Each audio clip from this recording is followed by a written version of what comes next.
My people of Burkina Faso today, I stand before you not as a president in ceremonial garb, but as one of you, a son of this soil shaped by its struggles and bound by its dreams.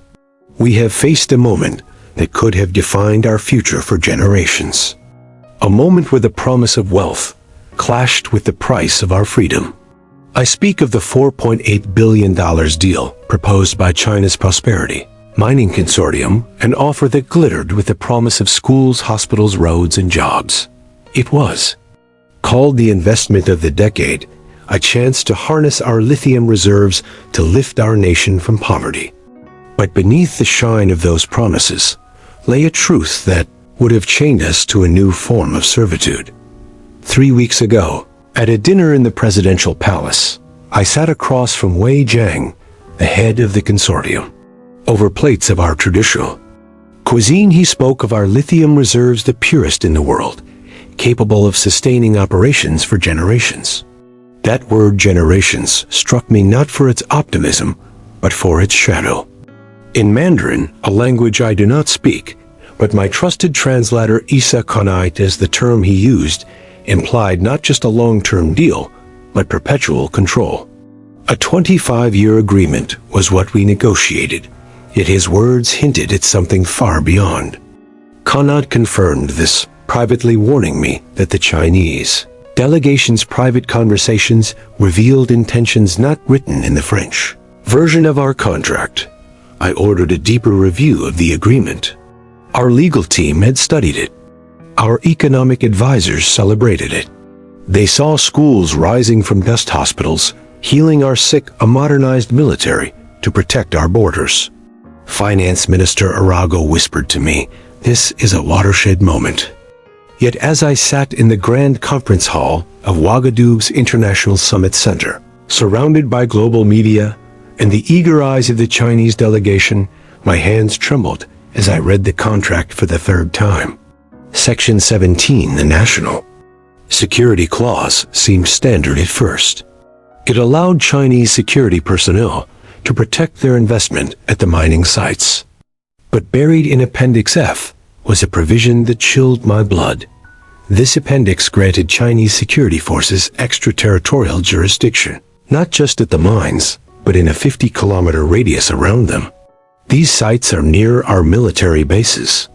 Our cities are heartlands. This was no mere protection of investment. It was the creation of Chinese security zones on our sovereign soil. Worse, the appendix allowed the contract to renew automatically under vague emergency conditions, giving them the power to extend their control indefinitely. This was not a partnership. It was a blueprint for domination dressed in the language of development. As I prepared to speak at the signing ceremony, my phone vibrated.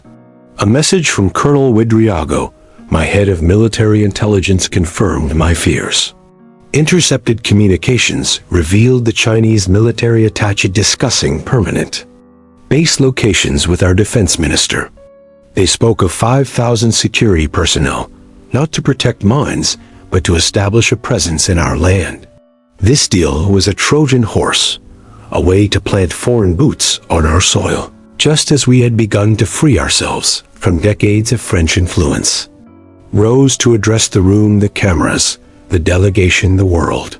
I spoke of a historic day, not for signing a deal, but for rejecting one.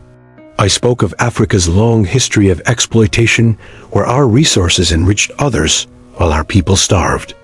I held up the contract and asked Wei Jiang to explain why.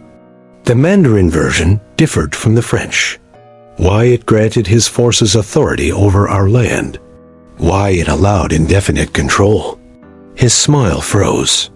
He called it a translation error, a minor issue to resolve after signing. But I called it what it was: a deliberate attempt to seize our sovereignty. The room erupted. Journalists scrambled, the Chinese delegation whispered furiously, and my own ministers shifted uncomfortably. Wei Jiang leaned forward, his tone no longer friendly. He spoke of the resources his company had invested, the economic aid China offered contingent on this deal. He warned that walking away would be unwise. It was a threat thinly veiled, but clear as day. My ministers Kabor and Arago avoided my gaze, their silence betraying their complicity.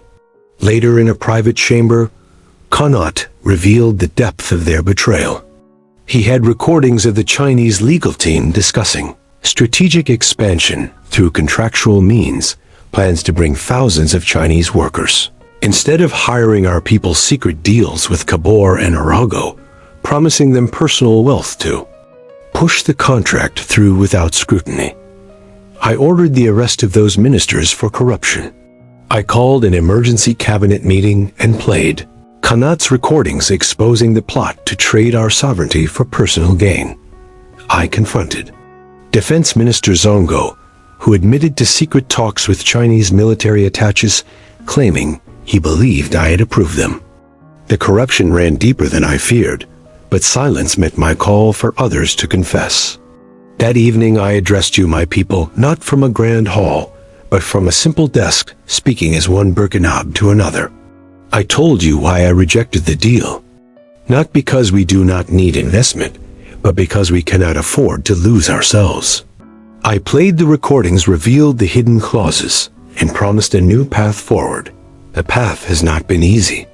China froze its investments, food shortages followed as agricultural projects stalled, power outages grew as infrastructure plans halted. Some ministers threatened to resign, claiming I sacrificed progress for pride. Opposition voices linked to foreign interests called for my removal. Yet you, my people, have shown strength beyond measure. You formed cooperatives to feed our communities. Our students devised solutions to power our homes. You rallied in the streets, not for wealth, but for dignity. You proved that Burkina Faso is not for sale. Tonight I tell you, we will not bow to Western loans with their own hidden chains, nor to Eastern promises that mask control. We have turned to partners who respect our vision. Bolivia, Chile, and Argentina, nations that have walked this path, offered technical aid and training to build our own capacity. With reserve funds and smaller investors from Brazil, India, and our African brothers, we have begun developing our lithium ourselves. At the construction sites, you see Burkina workers operating machines built in our own factories. Every franc of profit stays here. Every job belongs to us. 3 months ago, we stood alone. Today, Ghana, Tanzania, and the Democratic Republic of VA, Congo have joined us, examining their own contracts for hidden clauses. A movement for transparency is rising across Africa. We hosted the first Pan-African Resource Sovereignty Summit, where leaders shared strategies to control our own wealth. Our lithium project moves forward, not as fast as foreign billions could have made it, but with the truth no money can buy it. It is ours. Our engineers, our technicians, our future. I think of my father, a farmer who lost his land to a foreign company. He told me they offered us jobs on what was once ours and called it progress. I decided then that true progress means owning our future, not laboring for another's. We stand at a crossroads. The easy path offers quick wealth, but hidden chains. The harder path demands sacrifice, but leads to freedom. I believe in you, our people, our resilience, our spirit. We will develop our resources not for one generation, but for all who follow. We will grow not just grain for a year, not just trees for a decade, but people for a lifetime. Let the world know. Burkina Faso chooses dignity over dependence.